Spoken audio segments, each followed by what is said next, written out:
যে আমাদের এখন যে উম্মার যে বর্তমান অবস্থা, অনেকগুলা যে মাযহাবে বিভক্ত এবং সবাই তার নিজের মাযহাবটাকে প্রাধান্য দিয়ে থাকে এবং নিজের মাযহাবটাকে সঠিক বলে মনে করে এবং অন্য মাযহাবগুলোকে তারা ভুল বলে। সেক্ষেত্রে আমরা যারা সাধারণ মানুষ আছি, যারা কিনা এত পড়াশোনা হয়তো করতে পারি নাই, তারা আমরা কোনটা ফলো করতে পারি? এখন সরাসরি দেখবেন প্রশ্ন উত্তর ভিত্তিক অনুষ্ঠান ইসলামী সমাধান, সৌজন্যে NCC bank, powered by NCC Islamic.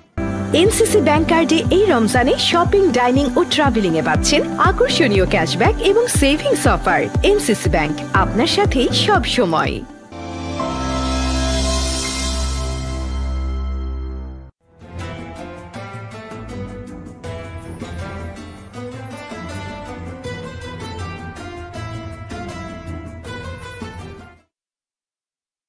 রহমানির রহিম, আলহামদুলিল্লাহি রাব্বিল আলামিন, ওয়াল আকিবাতু লিল মুত্তাকিন, ওয়াসসালাতু ওয়াসসালামু আলা সাইয়্যিদিনা মুহাম্মদ সাল্লাল্লাহু আলাইহি সাল্লাতু ওয়াসসালাম। প্রিয় দর্শক, আপনারা দেখছেন এনসিসি ব্যাংক নিবেদিত ইসলামী সমাধান, পাওয়ার্ড বাই এনসিসি ইসলামিক। প্রিয় দর্শক, মুসলিম জীবনে ঐক্য এবং সংহতি একটি গুরুত্বপূর্ণ বিষয়। আমরা যে আল্লাহ এবং তার রাসূলের উপর ঈমান আনি, তারপরে সবচেয়ে জরুরি যে বিষয়টি সেটি হচ্ছে যে ঐক্য রক্ষা করা, জামাতবদ্ধ জীবনযাপন করা। সবচেয়ে বড় কথা যেটিকে আমরা তাওহীদ বলি, আমরা আল্লাহ তাআলার যে একত্ববাদী বিশ্বাসীদের কাজ হচ্ছে ঐক্য রক্ষা করা। এ কারণে মহান আল্লাহ তাআলা পবিত্র কোরআনুল কারীমে বলেছেন, ওয়াতাসিমু বিহাবলিল্লাহি জামিআন ওয়া লা তাফাররাকু, অর্থাৎ তোমরা আল্লাহর রজ্জুকে আঁকড়ে ধরো। আর এই বিষয়ের উপর আলোচনা করার জন্য আমরা আমাদের স্টুডিওতে নিমন্ত্রণ জানিয়েছি একজন সম্মানিত অতিথিকে। চলুন আমরা তার মুখে তার পরিচয় শুনব এবং তারপর এই বিষয়ের উপর তার থেকে মূল্যবান বক্তব্য আমরা নিজেরা শুনবো এবং আপনাদেরকে শোনানোর চেষ্টা করব। জি, আমরা একটু উল্টা করে কথা বলতে চাই, সেটা হচ্ছে আপনার পরিচয়টা সংক্ষিপ্তভাবে আপনি দিবেন। জি, অনেক ধন্যবাদ। আসসালামু আলাইকুম ওয়া রাহমাতুল্লাহি ওয়া বারাকাতুহু। আমি মাহমুদুল হাসান, মুহাদ্দিস, মিসবাহুল উলুম কামিল মাদ্রাসা, মতিঝিল, ঢাকা। আলহামদুলিল্লাহ। এবং খতিব বাইতুল আমান সোসাইটি জামে মসজিদ, আদাবর। আপনি একাডেমিক লাইনে এবং আমি বলবো যে অন্যান্য ক্ষেত্র উম্মার ঐক্য নিয়ে কাজ করছেন এবং অনেকেই কাজ করছে। বিশ্বব্যাপী এই বিষয়ের উপর আমি মনে করি দারুণভাবে ইম্পর্টেন্স বা সিগনিফিকেন্স দেওয়া হয়ে থাকে এবং অনেকেই কাজ করে। আমরা মনে প্রাণে সবাই চাই যে মুসলিম উম্মা যেমনটি সাহাবাই কেরাম ছিলেন তেমনটি আমরা একটা এক রূপ ধারণ করি, যেখানে ইখতিলাফ থাকবে বাট ইফতিরাক থাকবে না। এবং কোরআন কারীমের যে কথাটা যে মুসলমানরা ভাই ভাই অথবা আল্লাহর রজ্জুকে আঁকড়ে ধরা, এই বিষয়গুলোকে আমরা কিভাবে সন্নিবেশিত করতে পারি এবং বর্তমান যুগে এই ঐক্যের গুরুত্বটা কতটুকু? অনেক ধন্যবাদ আপনাকে। আলহামদুলিল্লাহ, ওয়াসসালাতু ওয়াসসালামু আলা রাসূলিল্লাহ ওয়া আলা আলিহি ওয়া সাহবিহি আজমাইন, আম্মা বা'দ। আপনি যেমনটা শুরুতেই বলেছেন যে আল্লাহ সুবহানাহু ওয়া তাআলা আমাদেরকে সৃষ্টি করেছেন, উম্মতে মুহাম্মাদি সাল্লাল্লাহু আলাইহি ইসলামকে পৃথিবীর খায়রে উম্মাত করে সৃষ্টি করেছেন। আল্লাহ তাআলা বলছেন, কুনতুম খায়রা উম্মাতিন উখরিজাত লিন-নাস, তোমাদেরকে সর্বোত্তম জাতি হিসেবে সৃষ্টি করা হয়েছে। এবং পৃথিবীতে যত জাতি, যত নেশন, যত সভ্যতা, যত সিভিলাইজেশন পৃথিবীতে এসেছে, সেই পরম্পরা যদি আমরা সামনে রেখি, তাহলে আল্লাহ তাআলার এই আয়াতে কারিমার ভাষ্য হচ্ছে যে এই উম্মা বা এই মুহাম্মদ সাল্লাল্লাহু আলাইহি ওয়াসাল্লামের যে উম্মা, সেটি হচ্ছে পৃথিবীর সর্বশ্রেষ্ঠ উম্মা। আর আল্লাহ তাআলা বলছেন যে তোমরা যে শ্রেষ্ঠ উম্মা, তোমাদের কারণ হচ্ছে এই যে উখরিজাত লিন-নাস, তোমরা মানবতার কল্যাণের জন্য এসেছো। আর মানবতার কল্যাণ করবার দুটো প্রক্রিয়া আছে। আল্লাহ বলছেন, তা'মুরুনা বিল মা'রুফ ওয়া তানহাউনা আনিল মুনকার, তোমরা সৎ কাজের আদেশ করবে, অসৎ কাজের নিষেধ করবে, এর মধ্য দিয়ে মানবতার কল্যাণ করবে এবং এর মধ্য দিয়ে তোমরা তোমাদের ঐক্যের চেতনাকে তোমরা ধারণ করবে। দেখুন, আপনি যে আয়াতে কারিমা পড়েছেন সেখানেও আমরা দেখতে পাই আল্লাহ তাআলা কত গুরুত্ব দিয়েছেন, ওয়াতাসিমু বিহাবলিল্লাহি জামিআন ওয়া লা তাফাররাকু। আল্লাহ বলছেন তোমরা আল্লাহর রজ্জুকে ঐক্যবদ্ধভাবে ধারণ করে। এখানে রজ্জুর বলতে হাবলুল্লাহ বলতে এখানে ইয়ানি আল কোরআন আল কারীম, অর্থাৎ কোরআনে কারীমকে তোমরা মজবুত করে ধারণ করো। এবং এই কোরআনে কারীমকে ধারণ করার ভেতরেই রয়েছে ঐক্যের মূল সূত্র। দেখুন, আমরা কিন্তু অনেক সময় বলি আসেন আমরা সবাই এক হয়ে যাই। পৃথিবীতে কখনো এটা এক হয় না। মানুষের বর্ণের যেমন বৈচিত্র্যতা রয়েছে, মানুষের ভাষার বৈচিত্র্যতা রয়েছে, মানুষের অঞ্চলের জনপদের বৈচিত্র্যতা রয়েছে, চিন্তা এবং চেতনার প্রত্যেকটা জিনিস। এবং এই বৈচিত্র্যতা কিন্তু আসলে অনৈক্যের কোনো কারণ না। এই বৈচিত্র্যতা হচ্ছে কিন্তু পৃথিবীর সৌন্দর্য, অনুপম সৌন্দর্য। এটা আমরা জানি। একটি বাগানের ভিতরে শুধুই গোলাপ ফুল, এটা দেখতে ভালো লাগে, নাকি একটা বাগানের ভিতরে নানান রকমের ফুল ফুটে আছে, এটা দেখতে ভালো লাগে? নিশ্চয়ই এটা ভালো লাগে। গোলাপের মধ্যে কালো গোলাপ, বিভিন্ন রকমের গোলাপ যদি থাকে সেটা আরো সুন্দর, নান্দনিক লাগে। তো এই জন্য আমরা মনে মনে করি পৃথিবীতে আসলে মূলত মানুষের চিন্তার ভিন্নতা থাকবে, রঙের বৈচিত্র্যতা থাকবে, ভাষার ভিন্নতা থাকবে, কিন্তু ঐক্য থাকবে, অন্তরের ঐক্য। আমরা অনেক সময় বলি যে আসলে আমরা এক হই। এক হওয়ার অর্থ এরকম নয় যে আমরা একেবারে বুকের সঙ্গে মুখ মিলিয়ে থাকতে হবে, পাশাপাশি বসে থাকতে হবে, ব্যাপারটা এরকম নয়। ঐক্যের মূল চিন্তা এবং তার মূল সূত্রটা হচ্ছে কিন্তু হৃদয়ে, অর্থাৎ হৃদয় কেন্দ্রিক ঐক্য হওয়া। আমরা অন্তরে যদি আমাদের ভালোবাসা, সম্প্রীতি, সদ্ভাব আমাদের একে অপরের থাকে, তাহলে আমাদের মতের ভিন্নতা থাকলেও কিন্তু কখনো ইফতেরাক সৃষ্টি হবে না। আপনি যেমনটা বলেছেন যে আমাদের ইখতিলাফ থাকতে পারে, কিন্তু ইফতেরাক হওয়া উচিত নয়। এখন দর্শকদের কাছে এটা ক্লিয়ার হওয়া উচিত, ইখতিলাফ মানে হচ্ছে আমাদের চিন্তার যে ভিন্নতা, অর্থাৎ স্কুল অফ থট আমাদের আলাদা আছে। আমরা জানি পৃথিবীতে 4টি বড় বড় মাযহাব রয়েছে এবং এর বাহিরেও কিন্তু মাযহাব আছে। তো এই যে মাযহাবী চিন্তার যে পার্থক্য, তরিকাতের চিন্তার যে পার্থক্য, জীবন চলার চিন্তার যে পার্থক্য, প্রত্যেক যুগেই কিন্তু ছিল এবং এখনও আছে। তো এই যে মতের ভিন্নতা বা মাসালার যে ভিন্নতা, এটাকে বলা হয় ইখতিলাফ। আর ইখতিলাফ করবার কিন্তু শরীয়তে সুযোগ আছে। আমরা জানি ইখতিলাফ ইমামগণ করেছেন, ইখতিলাফ সর্বযুগের আলেমরা করেছেন। ইখতিলাফ করার মূল উদ্দেশ্য হচ্ছে কোনো হককে সামনে এজাহার করা, হ্যাঁ, অর্থাৎ সত্যটাকে সামনে প্রকাশিত করা। এই জন্য আমরা দেখি যে ইমাম আবু হানিফা আলাইহির রাহমা তিনি একটি বিষয় বলেছেন একভাবে, ইমাম শাফি আলাইহির রাহমা তিনি এটাকে অন্যভাবে বলেছেন। এবং এই ইখতিলাফটা তো মন গড়া না, না, তারা দলিল ভিত্তিক কোরআনে কারীম এবং সুন্নাহর উপর ভিত্তি করেই কিন্তু তাদের চিন্তার জায়গা থেকে তারা এক একজন এক একটাকে গ্রহণ করেছে। আমরা এটা কি বলতে পারি এটাও একটা ইসলামের নান্দনিক সৌন্দর্য? নিশ্চয়ই, নিশ্চয়ই। আমাদের এই একটা আমল এভাবে করা যায়, এভাবে করা যায়। হ্যাঁ, আমাদের মাঝে অনেক লোকেরা বলে থাকে যে হুজুর আপনারা এক একভাবে আমল করছেন কেন, সবাইকে একভাবে করতে পারেন না? তখন আমি উত্তরে এটাই বলি যে আসলে এই যে আমলের যে বৈচিত্র্যতা ইসলামের সুযোগ রয়েছে, এটা যদি না থাকতো তাহলে কিন্তু মানুষের জন্য কঠিন হয়ে যেত ইসলাম। যেমন ধরুন আমি চিটাগং যাব, এখন যদি যাওয়ার একটাই যদি মাধ্যম থাকতো যে প্লেন ছাড়া আর যাওয়া যায় না, তাহলে এটা সবার জন্য কঠিন ছিল। তাহলে যার সামর্থ্য আছে সে প্লেনে যাবে, কারো সামর্থ্য থাকলে সে আপনার বাসে যাবে, কেউ স্লিপারে যাবে, কেউ ট্রেনে যাবে, অন্যান্যভাবে যাবে। তাহলে এই যে একাধিক মাধ্যম থাকার কারণে মানুষের জীবনের জন্য সুবিধা হয়ে গিয়েছে। ঠিক তেমনিভাবেই ইসলামের এক একটা মাসআলা যখন আমরা মানে আমল করার চেষ্টা করি, এটা যখন একটু ভিন্ন থাকে তখন কিন্তু এখানে মানুষের জন্য একটা ওয়াসাআত তৈরি হয়। আর ইসলাম কিন্তু আসলে মূলত এটাকে মানে দিনে ওয়াসাআতিয়া বলা হয়, অর্থাৎ এটা একটা প্রশস্ত দিন। ওয়াসাআত এর মধ্যে রয়েছে, প্রশস্ততা রয়েছে। তো ফলে এই প্রশস্ত যে দিকগুলো, এটাকে ইখতিলাফ আমরা বলি, অর্থাৎ মতের ভিন্নতা। আর ইফতেরাক হচ্ছে আসলে সম্পূর্ণ একেবারে মানে আমি আপনার সাথে সম্পূর্ণ দ্বিমত হয়ে যাওয়া, ভিন্নতা সৃষ্টি হয়ে যাওয়া। আমাদের মধ্যে ইফতেরাক বলতে আমরা কি বলবো, এটাকে দলভেদ বা নিজেকে আলাদা ইজমের মনে করা, আপনাকে আলাদা করে দেওয়া, আমি নিজে একটা দল, আপনি আলাদা একটা দল, এভাবে করে ভিন্ন হয়ে যাওয়া। এই ভিন্নতা করতে যাওয়াটা শরীয়তে হারাম করা হয়। আল্লাহ তাআলা বলে দিয়েছেন ওয়ালা তাফাররাকু, তোমরা ভিন্ন হয়েও না, ইফতেরাক তোমরা করো না, মত ভিন্নতা তোমরা করো না। তো এই জন্য ইসলামের আসলে পরম সৌন্দর্য হলো ইত্তেহাদ থাকা সকল বিষয়ে, আর ইফতেরাক এটা সম্পূর্ণভাবে হারাম করা হয়েছে। এটা কোনোভাবেই আমরা এটা করতে পারবো না। জি জি। আল্লাহ রাসূল একটি হাদিসে বললেন যে তোমরা সমগ্র উম্মাহ হচ্ছে একটা দেহের মতো। জি। এবং এটা আমাদের সামনে আছে, আমাদের সামনে এটাও আছে যে দিন ও নাসিহা, দিন মানে কল্যাণ কামনা করা। আমাদের সামনে এটাও আছে ওয়াজআলনাকুম শুউবান ওয়া কাবাইলা লিতাআরাফু, আল্লাহ বলে দিয়েছেন কেন অসংখ্য গোত্রে আমাদেরকে বিভক্ত করা হয়েছে। তো এই বিষয়গুলো থাকার পরে সর্বোপরি আমাদের যে ঐক্যের মূল প্রতীক কোরআন এবং সুন্নাহ, এটা থাকার পরও আমরা কেন এক হতে পারছি না, এই বিষয়টা আপনার কাছে শুনবো একটা ফোন রিসিভ করার পরে। জি, কে বলছেন ভাই? হ্যালো, আসসালামু আলাইকুম। আমি ঢাকা থেকে বলছিলাম, আমার একটা প্রশ্ন ছিল। জি প্লিজ বলেন। যে মুসলিম উম্মতের ব্যাপারে যেটা হচ্ছে যে আপনার আমাদের তো সুন্নি আছে, শিয়া আছে, তো আমাদের যে শিয়া সম্প্রদায় এরাও কি একই উম্মার অন্তর্ভুক্ত নাকি এদের উম্মাহ আলাদা? আচ্ছা, জি ধন্যবাদ আপনাকে, চমৎকার প্রশ্ন। আমাদের ভাই জানতে চেয়েছেন যে মুসলিম উম্মার মধ্যে তো শিয়ারাও আছে, তো তারা কি আসলে আলাদা নাকি উম্মার মধ্যে অন্তর্ভুক্ত? হ্যাঁ, অনেক ধন্যবাদ। হ্যাঁ, তারা শিয়ারা, তারা নিজেদেরকে এই উম্মারই অন্তর্ভুক্ত বলে মনে করে। কিন্তু এখানে আসলে আমাদেরকে বুঝতে হবে, আমরা যারা চিন্তার জায়গা থেকে আসলে একটু যদি আমরা পর্যালোচনা করি, তাহলে দেখব যে তাদের মধ্যে 12টি গ্রুপ আছে, মৌলিকভাবে তাদের 12টি শাখা প্রশাখা আছে। তার মধ্যে একটি গ্রুপ বা একটি শাখাই আছে জাইদিয়া, যেটাকে বলা হয় শুধুমাত্র তাদের চিন্তা আহলুস সুন্নাহ ওয়াল জামাতের চিন্তার কাছাকাছি, পরিপূর্ণ বিশুদ্ধ বলা যাবে না, কাছাকাছি। আর বাকি যেগুলো আছে সেগুলোর চিন্তা, তাদের আকীদা, তাদের বিশ্বাসের সঙ্গে আহলুস সুন্নাহ ওয়াল জামাতের বিশ্বাসের যথেষ্ট রকমের বৈপরীত্য রয়েছে বলে আমরা মনে করি না আহলুস সুন্নাহ ওয়াল জামাত বা কোরআন এবং সুন্নাহর দর্পণে তাদেরকে আসলে এই উম্মার মধ্যে শামিল করা যায়, এটা আমরা মনে করি না আসলে। জি। তারপরও আমি যেটা মনে করি ব্যক্তিগতভাবে সেটা হচ্ছে যে তারা যতটুকু ভালো বুঝছে কোরআনে সেটার উপর তারা কিন্তু আমল করছে। না, সেটা তো তারা করছে।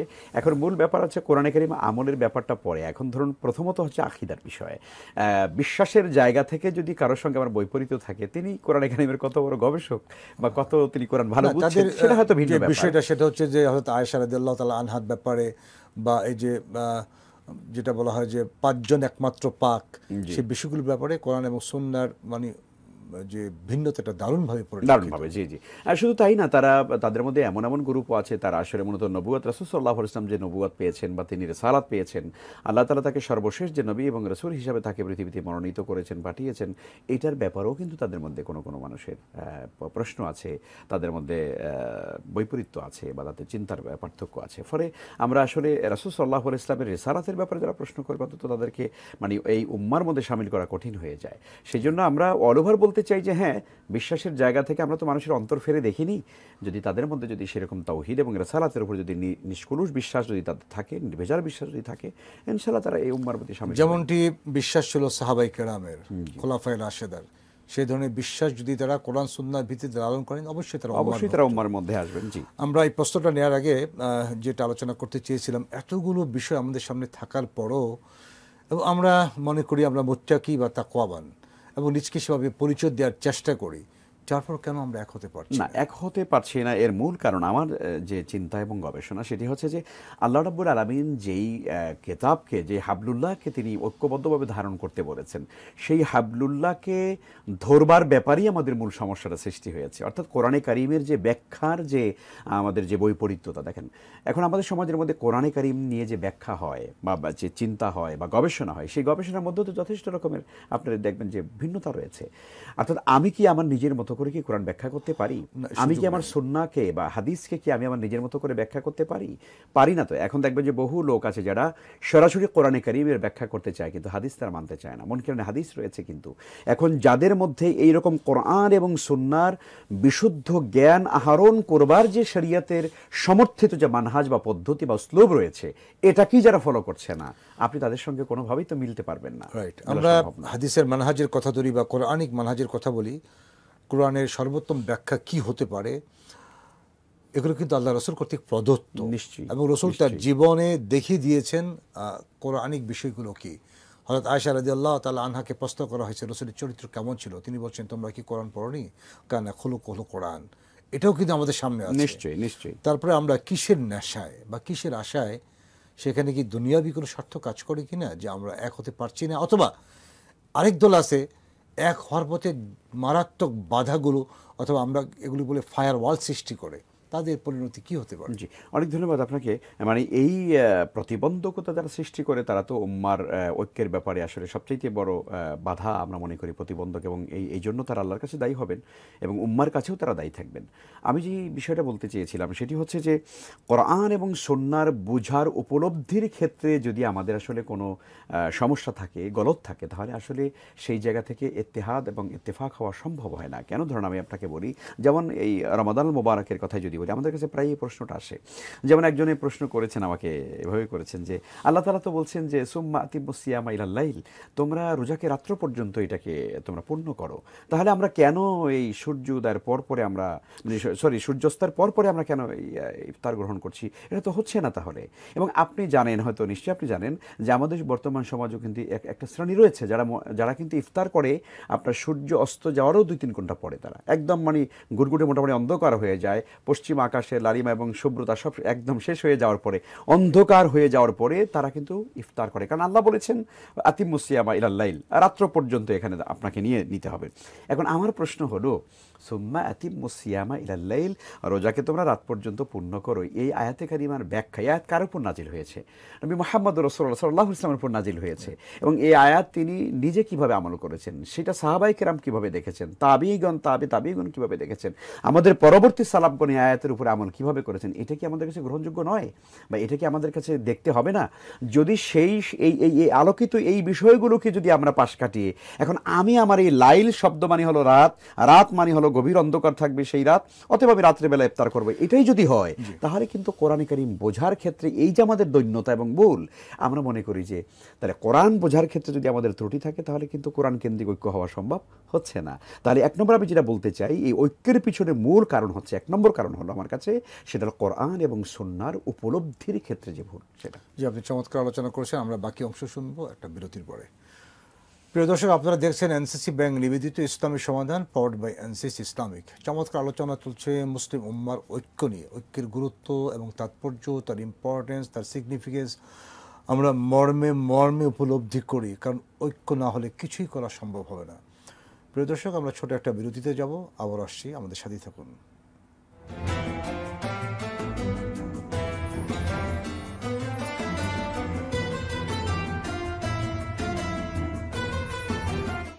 এনসিসি ব্যাংক কার্ডে এই রমজানে শপিং, ডাইনিং ও ট্রাভেলিং এ পাচ্ছেন আকর্ষণীয় ক্যাশব্যাক এবং সেভিংস অফার। এনসিসি ব্যাংক, আপনার সাথেই সব সময়। শরিয়া অনুশাসন মেনে বিজ্ঞ শরিয়া বোর্ডের নির্দেশনায় ও স্বতন্ত্র ব্যবস্থাপনায় গ্রাহকদের জন্য এনসিসি ইসলামিক ব্যাংকিং এর আকর্ষণীয় সেবাসমূহ রয়েছে, আধুনিক সকল সুবিধা। তাই শরিয়া মেনে ব্যাংকিং হবে সহজে ও নিশ্চিন্তে এনসিসি ইসলামিক ব্যাংকিং এর সাথে। এনসিসি ব্যাংক, আপনার সাথেই সব সময়। বিশ্বজুড়ে বিস্তৃত নেটওয়ার্ক ও প্রয়োজনীয় আধুনিক সকল সুবিধা নিয়ে রেমিটেন্স সেবায় আপনার বিশ্বস্ত প্রতিনিধি এনসিসি ব্যাংক, আপনার সাথে সব সময়। বিশিষ্ট ইসলামী চিন্তাবিদ অধ্যাপক সোহেলা সোবহান রচিত গ্রন্থ দৈনন্দিন জীবনে কোরআনের ভূমিকা। গ্রন্থটি পাওয়া যাচ্ছে হাক্কানি পাবলিশার্সে। বিশিষ্ট ইসলামী চিন্তাবিদ অধ্যাপক সোহেলা সোবহান রচিত গ্রন্থ শান্তির প্রতীক নবীজি। গ্রন্থটি পাওয়া যাচ্ছে হাক্কানি পাবলিশার্সে।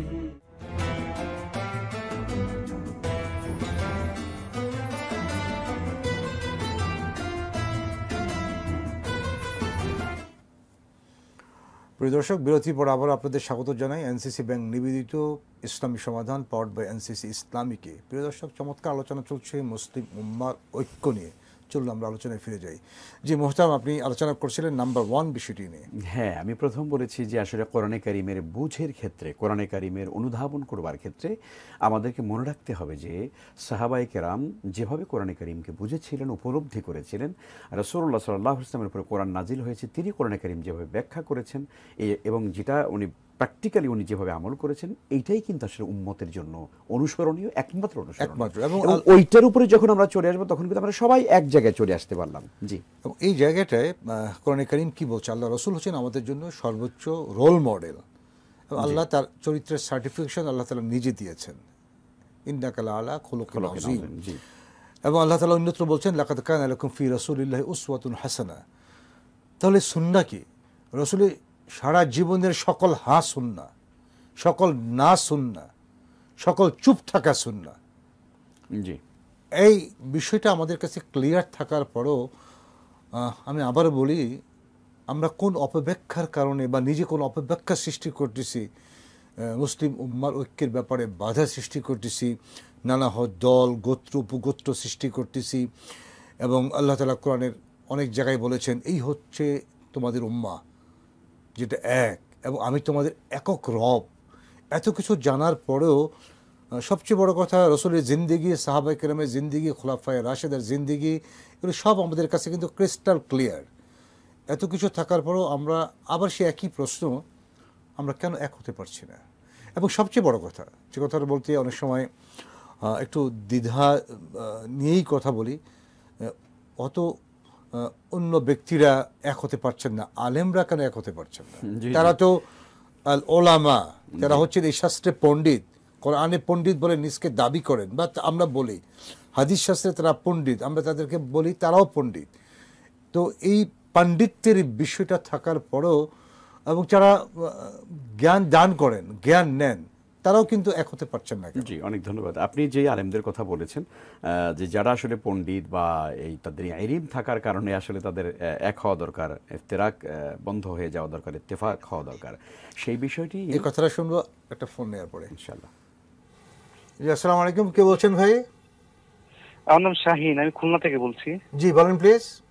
যে আমার একটা কোশ্চেন আছে, সেটা হচ্ছে যে এখনকার বর্তমান যে আমরা উম্মাহ যদি দেখি, তারা তো অনেকগুলো মাযহাবে বিভক্ত।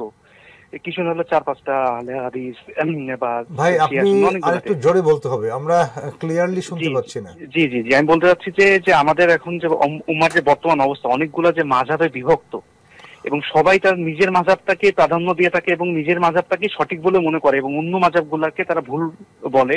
সেক্ষেত্রে আমরা যারা সাধারণ মানুষ আছি, যারা কিনা এত পড়াশোনা হয়তো করতে পারি নাই, তারা আমরা কোনটা ফলো করতে পারি বা আমরা কিভাবে? ভাই আসলে উই গট দ্য পয়েন্ট, আমরা আপনার উত্তরে যাব ইনশাআল্লাহ, প্রশ্নের উত্তরে যাব। জি মোহতারাম, আপনি মনে হয় শুনেছেন যে ভাইয়ের প্রশ্ন হচ্ছে যে আমরা অনেকগুলো মাযহাবে বিভক্ত এবং প্রত্যেক মাযহাবী দাবি করে আমরাই সঠিক আছি। আমরা এটার উত্তর দিয়ে আপনার ধন্যবাদ। দর্শকের প্রশ্নটা আমাদের সঙ্গে একেবারে আলোচনার সঙ্গে প্রাসঙ্গিক। আসলে পৃথিবীর কোনো মুজতাহিদ, কোনো ইমাম, কোনো সালাফগণ আসলে কিন্তু এভাবে করে বলে যান নাই যে আমার মাযহাব শ্রেষ্ঠ বা এই আমি যা বলেছি এটা তোমাদের জন্য দিয়ে গেলাম, এটাই তোমাদের হেদায়েতের একমাত্র পথ। পৃথিবীর কোনো ইমামগণ এই দাবি করে যান নাই, বরং প্রত্যেক ইমাম এই কথাই বলে গিয়েছেন। সকল মাসালার পরে, সকল বক্তব্যের পরে তিনি এই কথা গিয়ে বলেছেন, ইযা সাহাল হাদিসু ফাহুয়া মাযহাবি, আমার কথার বিপরীতে যদি কোনো সহিহ হাদিস পাওয়া যায় বা আমার কথার বিপরীতে যদি কোনো সুন্নাহ পাওয়া যায়, তাহলে আমার কথার দেয়ালের ওপারে ছুঁড়ে ফেলে দাও। আমার কথার বিপরীতে হাদিস, এটাই শ্রেষ্ঠ, ওইটাই আমার কথা, ওইটাই আমার মত। এই কথা যেখানে ইমামগণ বলে গিয়েছেন, সেখানে আমি মাযহাবের অনুসারী হয়ে আমি কিভাবে বলতে পারি যে আমার মাযহাব শ্রেষ্ঠ? হ্যাঁ, আমি যেটার উপরে আমল করছি আমি বলতে পারি যে আমার এটা সুন্নাহ ভিত্তিক হচ্ছে, তবে আমার ভাই যেটা করছেন আলহামদুলিল্লাহ সেটাও আছে, আমি হয়তো এটাকে শ্রেষ্ঠ মনে করছি ভাই, কিন্তু আমার ভাই যেটা করছেন সেটা আলহামদুলিল্লাহ সুন্নাহ দ্বারা প্রমাণিত। এই জন্য আমরা মূলত আজকে যারা মাযহাব আমরা যারা অনুসরণ করি, আমরা নিজেদেরকে মানে অপরাধী মনে করি এই কথা বলছি, আমি নিজেকে ব্যক্তিগতভাবে বলছি, অন্য কাউকে না, যে আমরা যারা মাযহাবের তাকলিদ করি, অনুসরণ করি, এটা শরীয়তে নিষেধ নয়, কিন্তু এই তাকলিদ যদি আমাকে অন্ধ বানিয়ে দেয়, এই তাকলিদ যদি আমার ভেতরে যদি সংকীর্ণতা সৃষ্টি করে, আমি মনে করি এটা জায়েজ নেই। ডক্টর আব্দুল্লাহ জাহাঙ্গীর রহমতুল্লাহি আলাইহি সুন্দর একটা কথা বলতেন, ওনার সঙ্গে আমি যখন প্রোগ্রাম করতাম স্যার এই কথাটা বলতেন যে ভাই, মাযহাব জীবন চলার পথ, এটা মাযহাব দিন না। অর্থাৎ মাযহাবকেই আমরা দিন বানিয়ে নিয়েছি। আমরা মনে করি যে ইসলাম এটা কিছু না, কোরআন হাদিস এটা দরকারই নেই, মাযহাবে কি বলা হয়েছে এটা হলো মূল।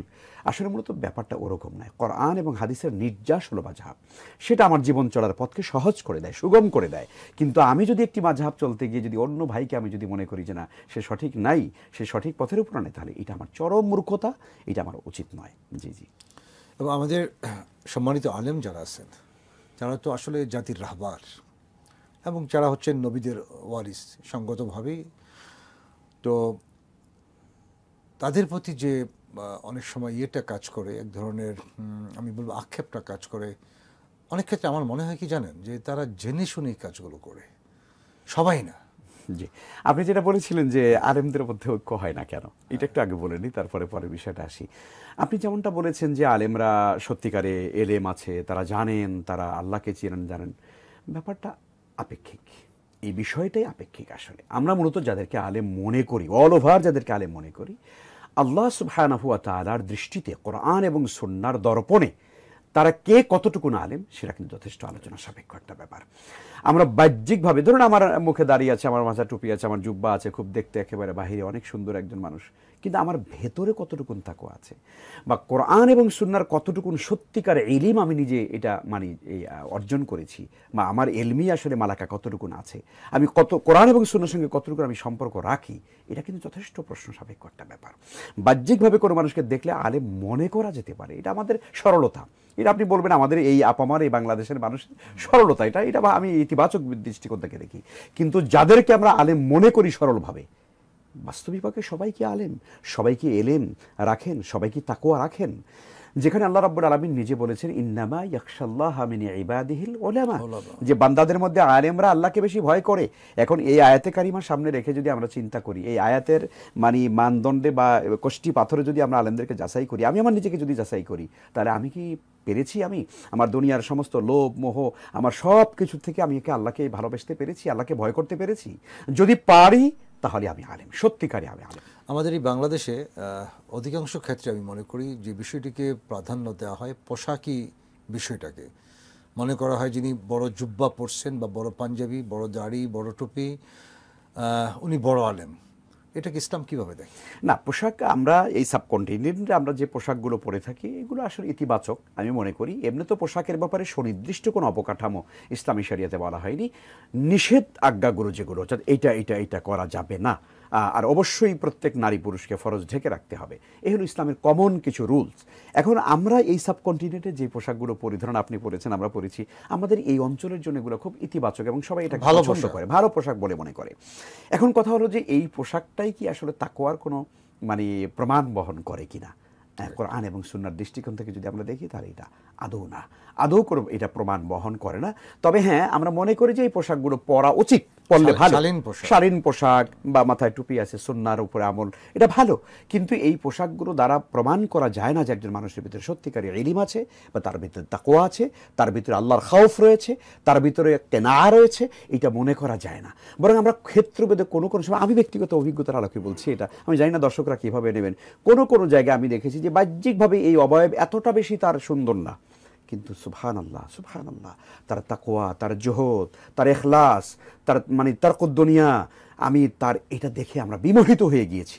এবং তার নামের সঙ্গে মাননা নাই, তার নামের সঙ্গে হয়তো প্রফেসর লাগানো আছে, হয়তো অধ্যাপক লাগানো আছে, সারা জীবন অধ্যাপক হিসাবেই হয়তো উনি পরিচিত ছিলেন, কিন্তু তার তাকওয়া, তার জোহদ, তার ইখলাস, তার আল্লাহ ভীতি, তার চোখের কান্না, তার যে আল্লাহর প্রতি তার যে মানে ভালোবাসা, সেটা হাজার আলেমকে পর্যন্ত ছাড়িয়ে যায়।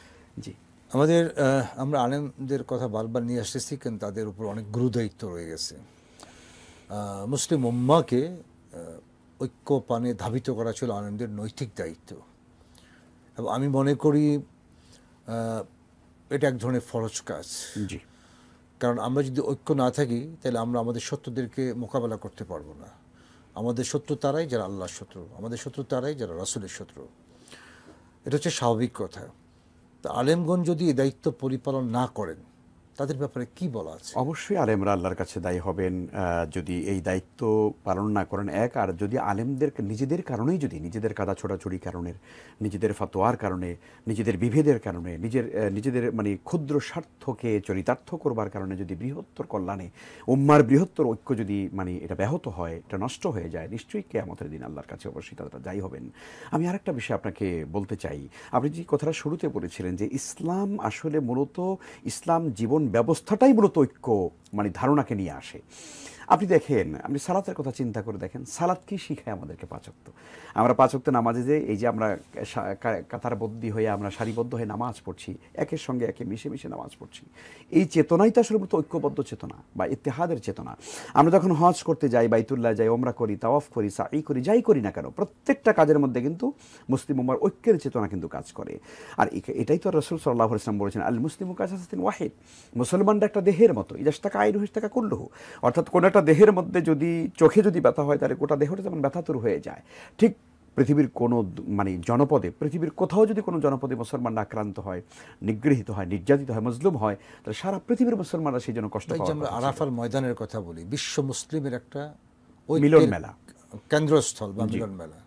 জি, সেই জায়গা থেকে কিন্তু আমরা বেরিয়ে আসি, আমরা একই পোশাক, একই ধ্বনি, একই স্লোগান, একই লাভবাহিক, অথচ সেই জায়গা থেকে আমরা যখন নিজ অঞ্চলে চলে যাই, তখন কিন্তু আমাদের মধ্যে আবার সে ইফতেরাক কিন্তু কাজ করে। আমাদের অন্তরে কিন্তু সেই যে মহব্বত বা ভালোবাসা, যে ঐক্যের যে চেতনাটা, সেটা কিন্তু কাজ করে না। অথচ প্রত্যেকটা জায়গায় কিন্তু লক্ষ লক্ষ মুসলমান একসাথে সেজদা দিচ্ছে, একসাথে রুকু করতেছে, কি দারুণ দৃশ্য, সুবহানাল্লাহ। জি জি, এবং সেখানে কিন্তু ইমাম কি কাবার ইমাম না কালো না সাদা, না তিনি ইথিওপিয়ার না বাঙালি, আমরা কিন্তু কিছুই দেখি না। জি জি, বাট এই দেশে আসার পরে আমরা সবাই যেন আবার বিভক্ত হয়ে যাই। না, সেটাই আমাদেরকে আল্লাহ সুবহানাহু ওয়া তাআলা তিনি আমাদেরকে ওই জায়গা থেকে এই প্রশিক্ষণটা দিয়েছেন।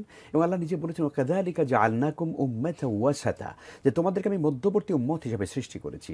আর মানুষ যখন ইসলামের সকল কাজের ব্যাপারে যখন মধ্যম পন্থাকে, যখন খায়রুল উমুরি আওসাতুহা, এটাকে যখন সামনে রাখে, তখন কিন্তু ইত্তেহাদটা খুবই মানে কাছাকাছি এসে যায়, সবার ঐক্যটা কিন্তু কাছাকাছি এসে যায়।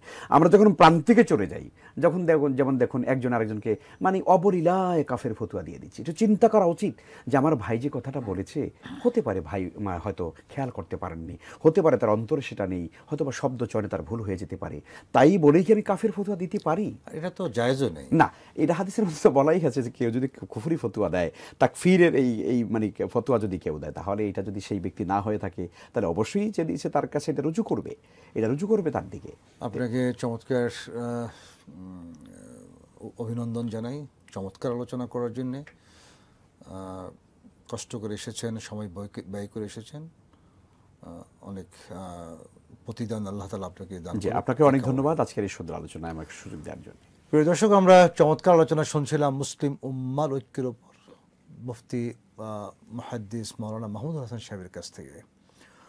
আমরা বুঝতে চেষ্টা করলাম আমাদের কি করা উচিত ছিল, আমরা কি করলাম। ঐক্য ছাড়া বিকল্প কোনো কোনো রাস্তা নেই। এই জন্যই কোরআনে কারীমের এবং রসুলের হাদিস অথবা সুন্নায় অসংখ্যবার ঐক্যের কথা বলা হয়েছে। ঐক্যের যেমন বিকল্প নেই, ঐক্য ছাড়া পৃথিবীতে আপনি টিকে থাকবেন সেই সুযোগও নেই। এই জন্যই আল্লাহ তাআলা কোরআনে কারীমে অনেকবার বলেছেন, কোথাও বলেছেন তার রজ্জুকে আঁকড়ে ধরার কথা, কোথাও স্মরণ করিয়ে দিয়েছেন তোমরা এক জাতি এক উম্মা এই হিসাবে, এবং কোথাও এটি স্মরণ করে দিয়েছেন যে নিশ্চয়ই তোমাদের রব এক। সুতরাং আমরা যদি আল্লাহ রাসূল যেমনটি আমাদেরকে উপদেশ দিয়েছেন, আমাদেরকে নির্দেশ দিয়েছেন, সাহাবাই কেরাম যে রাসূলকে ফলো করেছেন, সাহাবাই কেরাম যে কোরআনকে ফলো করেছেন, সাহাবাই কেরাম যে সুন্নাহকে ফলো করেছেন, সেই রাসূলের আদর্শ, সেই কোরআন এবং সুন্নাহ আজও আমাদের মাঝে টোটালি দেদীপ্যমান অবস্থায় আছে, কোনো কিছু ম্লান হয়ে যায়নি। এত সুন্দর তরিকা, এবং এই তরিকা মুহাম্মদ একটাই, এর বাইরে অন্য কোনো তরিকা ইসলামে গ্রহণযোগ্য না। আল্লাহর তরিকা একটাই, এর বাইরে অন্য কোনো তরিকা ইসলামে গ্রহণযোগ্য না।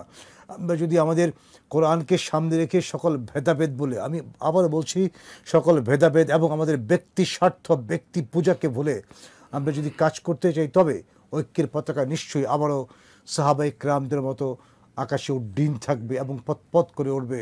তবেই মুসলিম বিশ্ব আবারও বিশ্বে তাদের রাজত্ব সৃষ্টি করতে পারবে, যে রাজত্ব মুসলমানদের রাজত্ব না, যে রাজত্ব হবে আল্লাহর এই জমিনে, আল্লাহর রাজত্বকে এস্টাবলিশ করা। এবং এই জন্যই আল্লাহ তাআলা আমাদেরকে প্রেরণ করেছেন। আল্লাহ বলছেন আকিমুদ্দিন, দিনকে কায়েম করতে হবে, এটি ফরজ। ব্যক্তি জীবন, সমাজ জীবন এবং আরও যে অন্যান্য জীবনগুলো আছে, সকল জীবনে দিনের চাহিদা, দিনের বিধানাবলী কায়েম করার জন্য চেষ্টা করা আমার জন্য ফরজ। এটাই হচ্ছে প্রকৃত জিহাদ।